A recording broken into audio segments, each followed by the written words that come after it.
Hello, right friends, it's me again. I know I'm a little late for the party, but for some of us, Halloween is every day.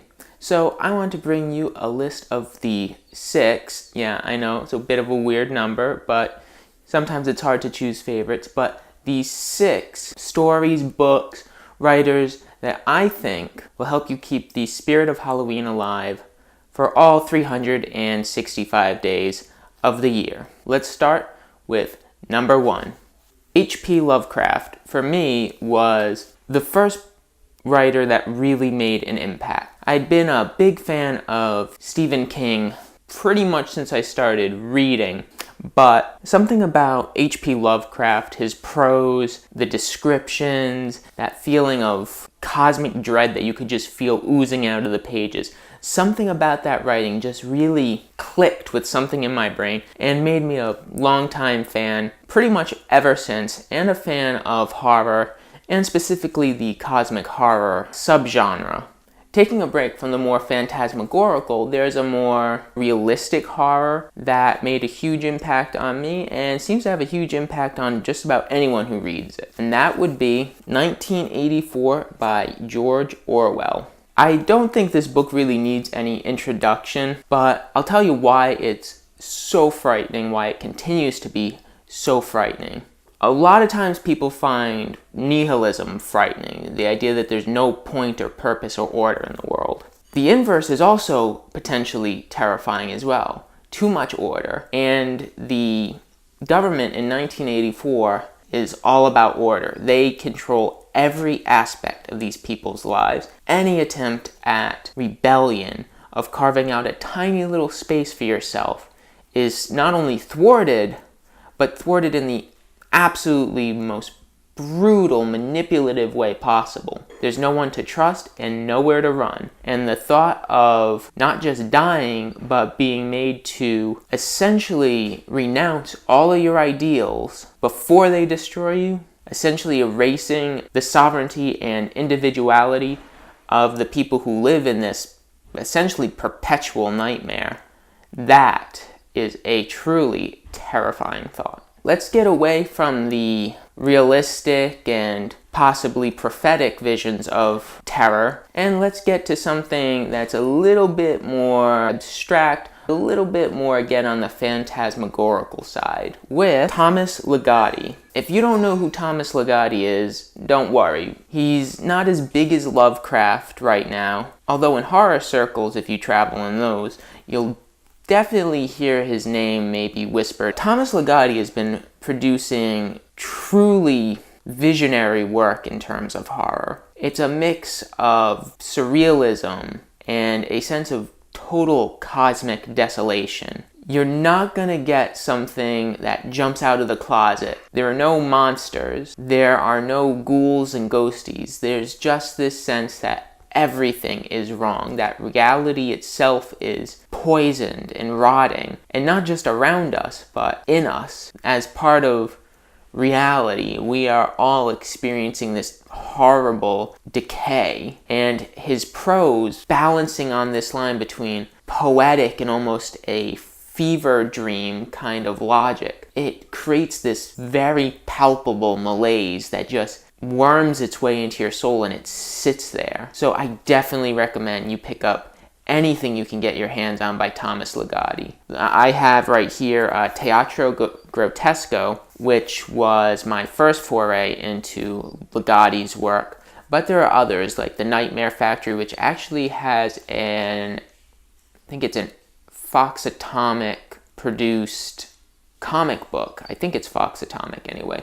Anyway, go check out anything you can get by him though, because I won't say it's a ride. It's more like slowly being lowered into your own grave. And believe me, that's something pretty special. Alright, I said I was a fan of Stephen King, and I wanted to bring up one particular instance of his writing that really got to me. And it can be found in the collection Skeleton Crew, and that would be The Mist. And there's been the Frank Darabont directed film version of it with Thomas Jane, Sally Fields I think is in it. Great movie. There's the TV show. I haven't watched it. I've heard very mixed reviews about it. But again, as always, the book is going to beat the movie, and believe me, despite Frank Darabont's amazing direction, and I love that film, I know it kind of got maligned because of the ending, but still, great film. But the book, that truly creates a sense of isolation, of hopelessness, of the feeling that the world has truly gone irreversibly mad, and now it is no longer our home. And that sense of displacement, of having nowhere left to run, essentially, is absolutely haunting. It's perfectly written and balanced between character and these roving monstrosities. You get a real sense of weight and heaviness and a sense really of oppressive just dread throughout the whole thing. So if you haven't read it yet, pick it up. Skeleton Crew, The Mist, read all the other stories. They're all fantastic. I don't know if The Jaunt is included in this one. It may have been 4 Past Midnight. Not sure. Read The Jaunt as well. Really great. On the, well, this is also, The Mist is also cosmic horror, but that's a little bit more on the like science techno babble end of it. But definitely pick up The Mist, read The Mist, don't sleep again. The next book I want to talk about also got a movie adaptation, and I would argue it got treated far worse than The Mist. I don't know if you can kind of guess what I'm talking about, because there were so many book-to-movie adaptations, and so many of them just don't make the cut. So without further ado, Max Brooks' World War Z. Now that, again, is sort of on the level of The Mist, where there's a massive paradigm-shifting disaster that is totally inescapable. But the thing that I think really elevates this one, maybe even a little bit beyond The Mist, or at least makes it unique from The Mist, is the verite of this book. It's presented essentially as a report conducted by this post-disaster commission to figure out what happened. What in the hell led to essentially the near extinction of the human species? And because of that, you get stories from all over. You get them from Russia to little islands, to China, to America, to France, England. All these places, they provide unique stories. There are stories that go into the religious aspects, the sociological aspects, even the economic aspect. I mean, who would have thought that there'd be so much to the economy in the context of a zombie war? But it's all there, and because of that, at a certain point, when you take enough of it in, either you read it through long enough in one sitting, or you just dedicate the time to really get through it, you start to forget somewhat. You get subsumed into the world. And because of that, you start to really feel that sense of what if. Those lines between the real world and what you're reading begin to lose distinction. And when it does, that's when the horror really takes hold, because this could apply to any kind of disaster that happens on a large enough scale. And I think that's the brilliance of it. It's very in your face with the blood and,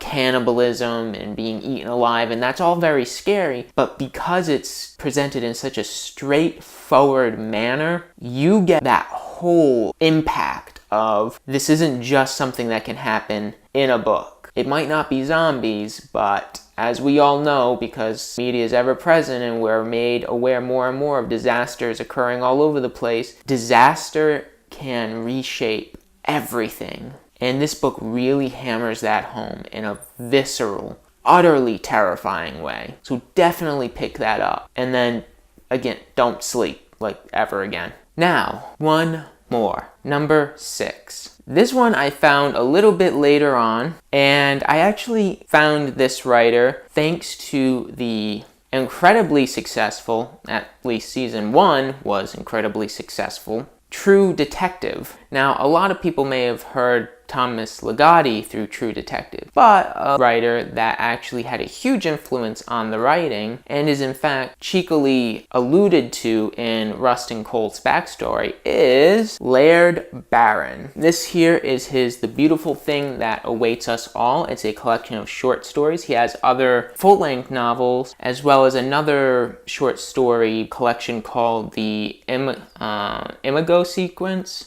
Now, I can only speak to The Beautiful Thing That Awaits Us All, but I gotta say, not quite the same as Thomas Ligotti in his sense of complete cosmic pessimism. However, he presents this world that is utterly brimming with hostile, not just entities, but forces, almost as if the universe that birthed us is actively trying to consume us. It's a carnivorous universe. It's a universe that doesn't even recognize us as anything other than something to be consumed, not out of rage or hunger, but something, it's simply a drive to consume everything. It's this all-encompassing, voracious entropy. And because of that, it's incredibly frightening because, in all honesty, our protagonists never really stand a chance. There is no getting away. There is no overcoming. Everything will be consumed. Everything will be transmuted into something warped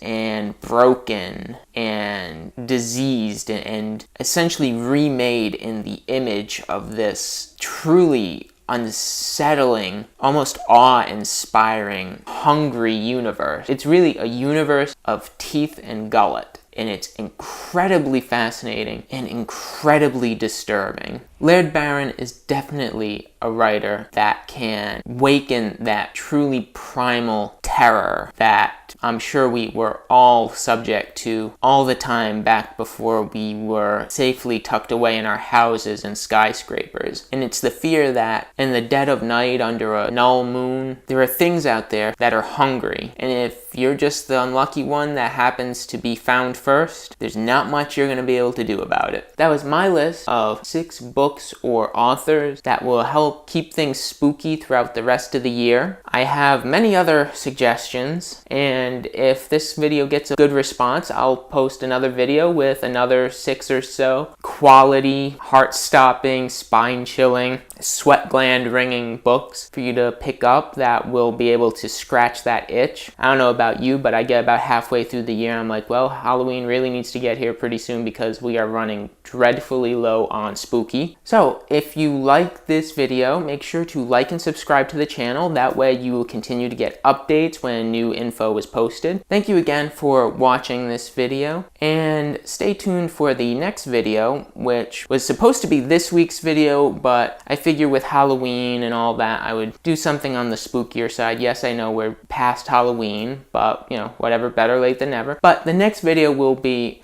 essentially what I intended to do for this video was the 5 or so things that are going to make me put a book down personally. These are just things that totally turn me off as a reader. So stay tuned for that one. Thank you and keep writing.